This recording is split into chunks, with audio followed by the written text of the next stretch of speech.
Hello no audience, good morning to all. मैं संजय मल, TGT mathematics, JNV Maharajganj. इधर काफ़ी गैप हो गया। हमने डिसाइड किया है कि एक दिन में केवल एक ही वीडियो बनाएंगे, उस हिसाब से मैं ठीक चल रहा हूँ। और क्लास 9 चैप्टर 2 का एक पार्ट हमने कर दिया था। आज दूसरे पार्ट के बारे में डिस्कस करेंगे थोड़ा सा। और दूसरा पार्ट एक्चुअली बेस्ड है फैक्टराइजेशन पर। फैक्टराइजेशन, बेसिक फैक्टराइजेशन अर्थमेटिक्स में जो आपने पढ़ा है उस पर बेस्ड मैं एक अलग वीडियो बनाऊंगा अभी थोड़ी देर के बाद, with in half an hour, और वो भी शाम तक अपलोड हो जाएगा। उसको ज़रूर देख लेंगे। ये पॉलिनोमियल का सेकंड चैप्टर है क्लास 9 का। इसमें फैक्टराइजेशन थोड़ा सीखेंगे आज, फटाफट करेंगे, वीडियो लंबा ना हो।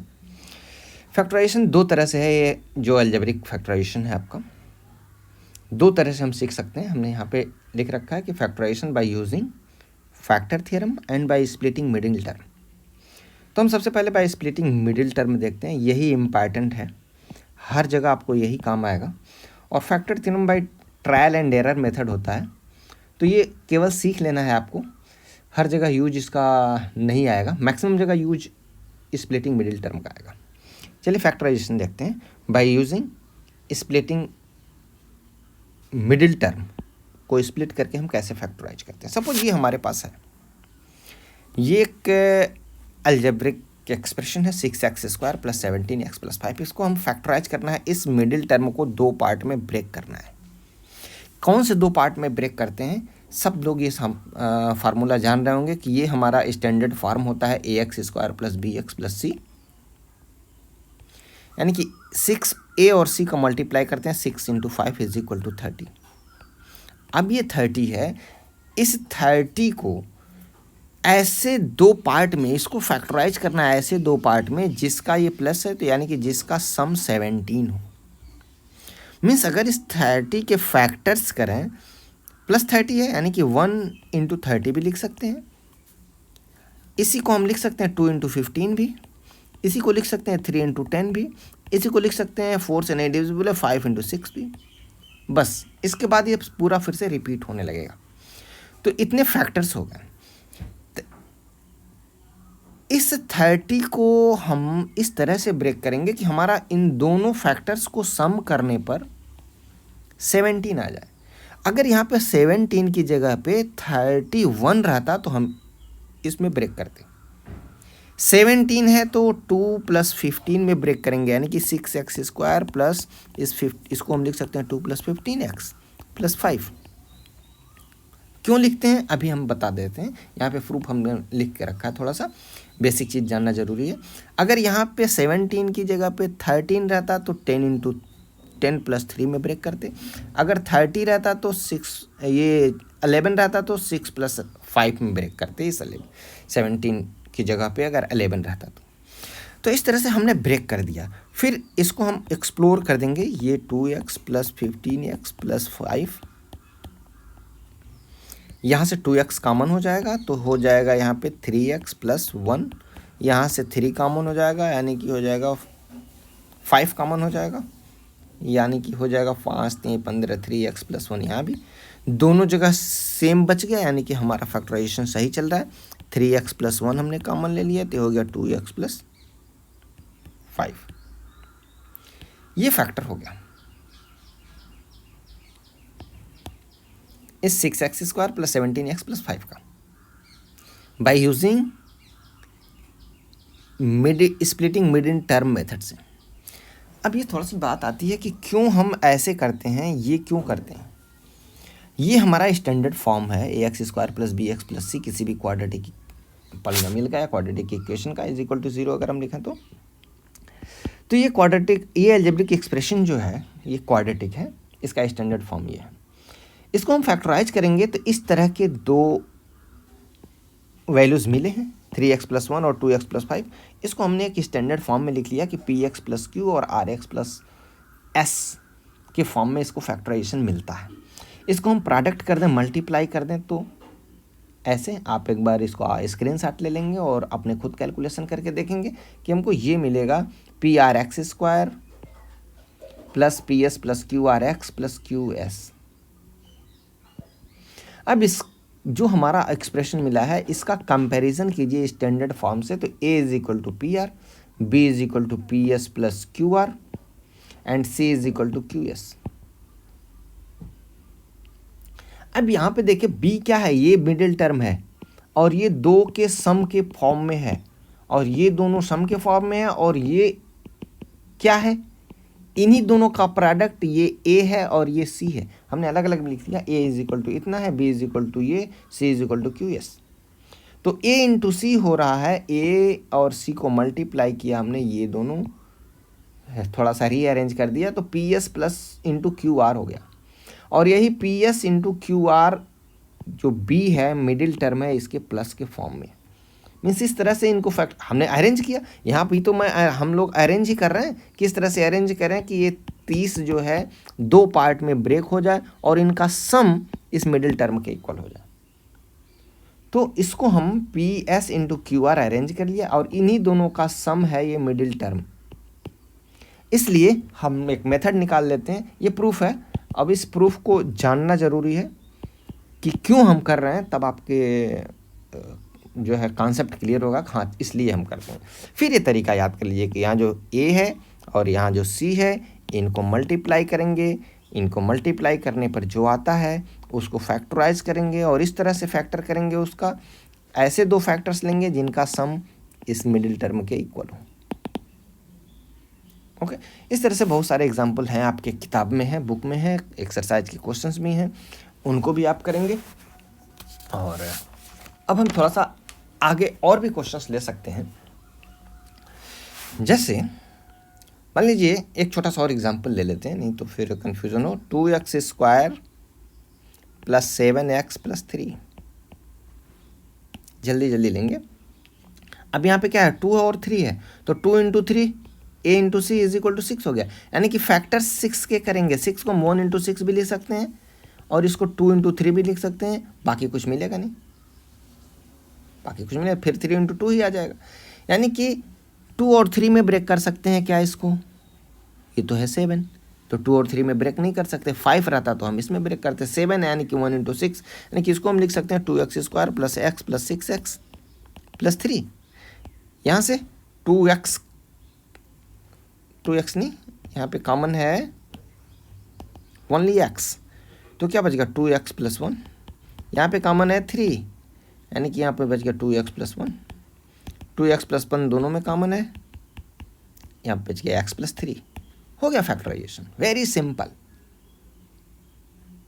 चलिए second, bye using factor theorem. Factor theorem use करने के बारे में थोड़ा सा, फैक्टर थ्योरम है क्या ये हम जान लेते हैं, कोरिलेट कर लेते हैं किससे, रिमाइंडर थ्योरम से। आप ये समझिए कि कोई भी एक, सपोज ये 15 है, 15 में हम 3 से डिवाइड कर रहे हैं, तो ये 3 इसका फैक्टर है कि नहीं है। हमने डिवाइड किया, रिमाइंडर कुछ नहीं बचा, यानी कि इसका फैक्टर है।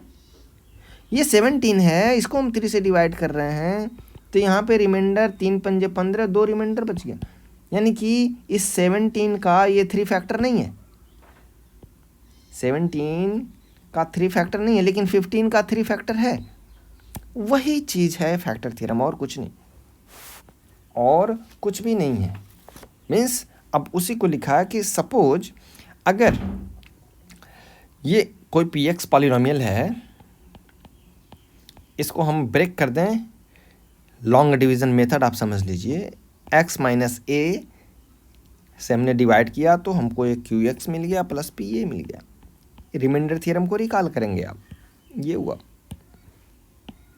अच्छा, ये px हमारा जो पॉलिनोमियल है, ये अगर यहाँ पर रिमाइंडर है तो ये x माइनस ए इसका फैक्टर नहीं होगा।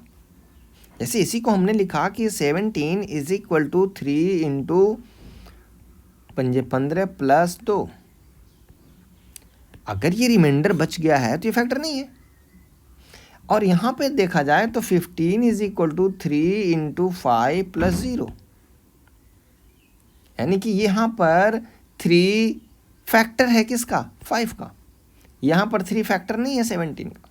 वही चीज़ यहाँ पे है। जो फैक्टर थ्योरम है, इसी को एक्सप्लेन करके लिख रहा है कि अगर if x minus A is a factor of P x, x minus A factor होगा पी एक्स का इफ पी ए यानी कि जो रिमाइंडर है ए इज इक्वल टू 0। ये पी एक्स हमारा पॉलिनोमियल है। ओके, अब ये x माइनस ए फैक्टर है इस पी एक्स का जब ये पी ए 0 होगा तब, और इसी का उल्टा अगर P A is equal to 0 है if x minus A is a factor of P X. यही हमारा फैक्टर थ्योरम है। इसको एक बार आप ध्यान से देखेंगे, ध्यान से ये डिविजिबिलिटी रूल वाला अप्लाई करके देखेंगे तो समझ में आ जाएगा। यहां से समझिए, ये सबसे आसान है। 3 से डिवाइड किया, रिमाइंडर 0 यानी कि ये फैक्टर है। रिमाइंडर 0 नहीं है तो फैक्टर नहीं है। अगर रिमाइंडर 0 है तो ये फैक्टर है, अगर ये फैक्टर है तो ये रिमाइंडर 0 नहीं होगा। फैक्टर नहीं है तो रिमाइंडर 0 नहीं, और फैक्टर है तो रिमाइंडर 0 होगा। चलिए अब हम फैक्टर कैसे करते हैं, बाय यूजिंग फैक्टर थ्योरम। एक एग्जांपल ले लेते हैं। हमने लिया यूजिंग फैक्टर थ्योरम। अभी हम स्प्लिटिंग मिडिल टर्म से कैसे फैक्टराइजेशन करते हैं देखा, अब हम यूजिंग मिडिल टर्म से देखते हैं, using factorisation theorem, factor theorem. एक एग्जांपल लेके फिर हम आगे बढ़ेंगे। 12x square minus 7x plus 1।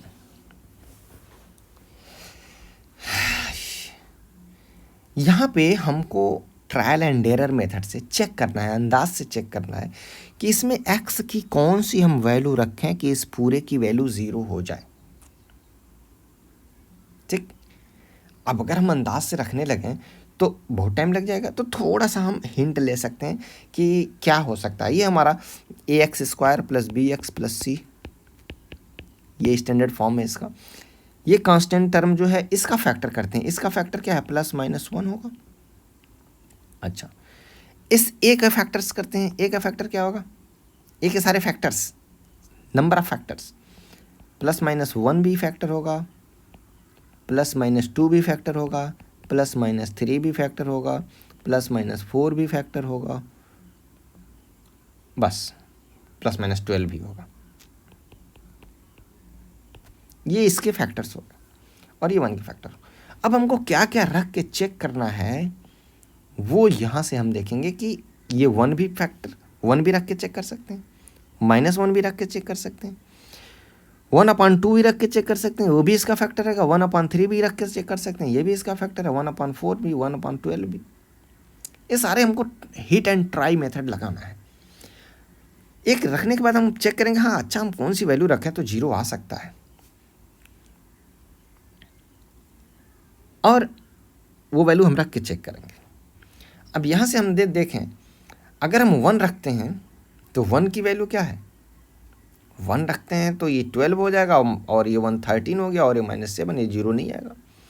-1 रखेंगे तब भी नहीं आएगा, यानी कि 1 का तो ये फैक्टर नहीं होगा, यानी कि इसको रखने पर हमको इसकी वैल्यू 0 नहीं मिलेगी।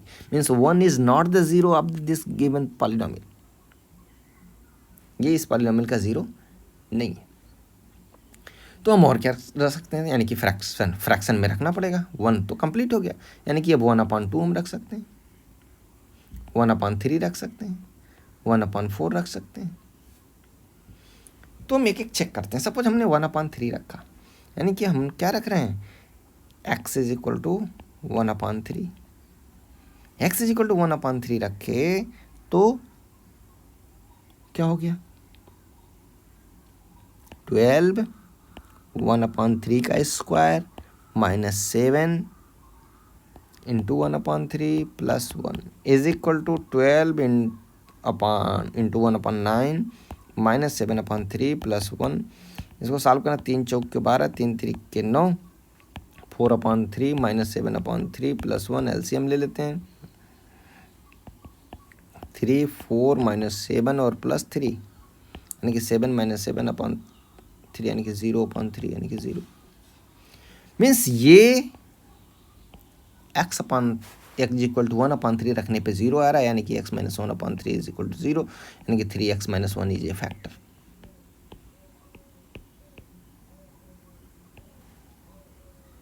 ओके, ये 3x माइनस 1 एक फैक्टर हो गया। अब इसी तरह से दूसरा भी हम चेक करेंगे ये कौन सा फैक्टर हो रहा है। 1/4 भी रख के चेक कर लीजिए, -1/3 रख के चेक कर लीजिए। तो ये हिट एंड ट्राई मेथड है, क्या क्या वैल्यूज रखेंगे रख करके हमको चेक करना है, ये जान लेना है आपको। एक और छोटा सा एग्जांपल लेकर के हम कर लेते हैं। सपोज ये है 6x² + 5x - 6। इसमें क्या क्या वैल्यू हम रख करके चेक कर सकते हैं। सबसे पहले हमने कहा कि जो कांस्टेंट टर्म है इसके फैक्टर्स क्या क्या होंगे।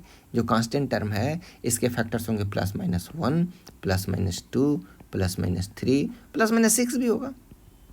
इसकी ज़रूरत नहीं पड़ती, यहाँ तक तो मिल ही जाता है, यहाँ तक मिल जाता है। अच्छा, फिर इस वाले 6 की, इसका भी +-1, +-2, +-3, +-6। अब हमको वैल्यूज़ क्या क्या रख के चेक करना है। एक तो +-1, +-2, +-3, +-, ये सारा अलग अलग भी रख के चेक कर सकते। ओके, अच्छा, फिर फ्रैक्शनल, ये 1/1 तो 1 ही आ जाएगा, सेम 1/2 ये +-1/2, फिर ये +-2/3, फिर +-3/6, ऐसे भी +-1/3, +-1/6, +-2/3 था, फिर 2/6। ये बहुत सारी वैल्यूज़ आप रखने के लिए मीन्स ये सभी फैक्टर्स होंगे। हमने 1/2 लिया, फिर ये 1/3 भी ले सकते हैं, +-1/3, फिर ये +-1/6 भी ले सकते हैं। मीन्स ये न्यूमरेटर ऊपर का और ये नीचे का डिनोमिनेटर होगा। फिर 2/2 तो 1 ही हो जाएगा, फिर 2/3, फिर +-2/6 यानी कि 1/3 हो जाएगा। यही चीज़ मिल जा रहा है 1/3। ये तो बहुत सारे वैल्यूज इसमें कॉमन हो जाएंगे। मीन्स ये जो कांस्टेंट टर्म है ये न्यूमरेटर में रहेगा इसके फैक्टर्स, और ये डिनोमिनेटर में रहेंगे,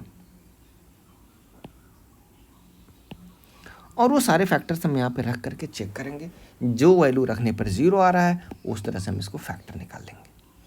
ये फैक्टर है, ये प्रैक्टिस की चीज़ है। आप प्रैक्टिस करेंगे और फैक्टराइज करेंगे। इस तरह से हम फैक्टर थ्योरम से कर सकते हैं। इसी चैप्टर में आपके कुछ आइडेंटिटीज़ हैं, इनको भी बस थोड़ा सा सम अप कर लूँगा।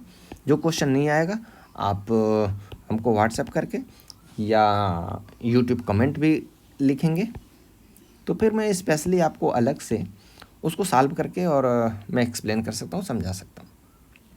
कुछ आइडेंटिटीज़ हैं, इनके बारे में भी जान लें। क्या आइडेंटिटीज़ हैं जो आप पहले के क्लासेज में पढ़ चुके हैं, क्लास 8 में पढ़ चुके हैं, क्लास 7 में पढ़ चुके हैं। उसी को कैसे हम अप्लाई करेंगे ये जानना है। a+b का होल स्क्वायर पढ़े हैं, यानी कि x + y का whole square, x² + 2xy + y², x - y का होल स्क्वायर पढ़े हैं। तो ये फिर से यहाँ पे बताने की ज़रूरत नहीं है, ये सब आप लोग जानते हैं। x + y into x - y, ये इज इक्वल टू क्या होता है, x² - y²। ऐसे ही x + a और x + b, ये क्या होता है, x² + a + b, ax + ab। यहाँ पे जानना क्या है आपको, ये सब तो आइडेंटिटी 1, आइडेंटिटी 2, आइडेंटिटी 3 आप 2-3 साल से पढ़ रहे हैं। यहाँ पे ये भी एक आइडेंटिटी है। यहाँ पे अगर x - a हो जाए और x + b ही रहे, तब ये आइडेंटिटी कैसे चेंज होगा ये जान लेना है। यहाँ पे x + a रहे और यहाँ पे x - b हो जाए, तब ये आइडेंटिटी किस तरह से चेंज होगी ये सीख लेना है कि कैसे होगी। अब देखिए a माइनस है, यानी कि जहाँ जहाँ a है वहाँ वहाँ माइनस कर दीजिए। यहाँ पर a माइनस है, यानी कि x² में कोई a भी नहीं है, यहाँ पर है, यानी कि -a + b x। यहाँ पर a माइनस हो जाएगा तो ये b है, ये प्लस है तो ये -a b हो जाएगा। हो गया आइडेंटिटी। माइनस ए प्लस बी लिखिए इसको, चाहे बी माइनस ए लिखिए, सेम चीज। अगर यही बी वाला माइनस होता है टर्म, तो यहाँ पर तो ए बी है नहीं, plus A minus B X minus A B, ये इसकी आइडेंटिटी होगी। दोनों माइनस हो गया, तब हम आइडेंटिटी कैसे बना लेंगे कि ये X square plus A B minus, मतलब ए भी माइनस हो गया और बी भी माइनस हो गया। यहाँ देखिए, और माइनस को अगर हम कॉमन ले लें तो ये ए प्लस बी एक्स। अच्छा, यहाँ पर ए भी माइनस है, ये भी माइनस है, दोनों को प्रोडक्ट करेंगे तो प्लस हो जाएगा, तो प्लस ए बी ही रह गया। ये हमारा आइडेंटिटी बन गया इसका। मीन्स कैसे हम आइडेंटिटी को साइन चेंज करने के बाद बनाते हैं, वही सीखना है आपको अगले एक्सरसाइज में, और वो भी प्रैक्टिस आप करेंगे, लगाएंगे। कुछ फैक्टराइजेशन और भी है, जैसे जो पहले आप नहीं पढ़े हैं कि a plus b plus c का होल स्क्वायर, ये आइडेंटिटी क्या है। इसको भी a square plus b square plus c square plus 2ab plus 2bc plus 2ca हो गया। अब इसको अगर यहाँ पर माइनस हो जाए, ए माइनस बी प्लस सी का क्या फार्मूला हो जाएगा, ये तो याद करना है आपको, ये आपको याद रखना है। अब ये भी कहाँ से आया, आप ए प्लस बी प्लस सी इंटू ए प्लस बी प्लस सी करेंगे, प्रोडक्ट करिए, वही फार्मूला है। कुछ फार्मूला अलग से बना नहीं है, भगवान ने नहीं बना के भेजा है, हम ही लोगों ने बनाया है। इसको मल्टीप्लाई कर देंगे, a plus b plus c plus b a plus b plus c plus c a plus b plus c, ये मल्टीप्लाई हो गया। इसी को ब्रैकेट ओपन कर दीजिए, सॉल्व कर दीजिए, हमारा आइडेंटिटी आ जाएगा। अच्छा, हम ये देख रहे थे कि यहाँ पे अगर माइनस हो तो क्या करेंगे, तो जहाँ जहाँ बी है वहाँ वहाँ हमको माइनस साइन रखना है। ओके, चलिए, यहाँ पर बी नहीं है तो ए स्क्वायर ही हो गया, यहाँ पर बी है तो बी की जगह पे माइनस बी करेंगे, लेकिन स्क्वायर है तो माइनस का स्क्वायर फिर प्लस हो जाएगा, तो यहाँ पर यही रह जाएगा, प्लस सी स्क्वायर। यहाँ पर बी माइनस करेंगे तो -2ab हो जाएगा,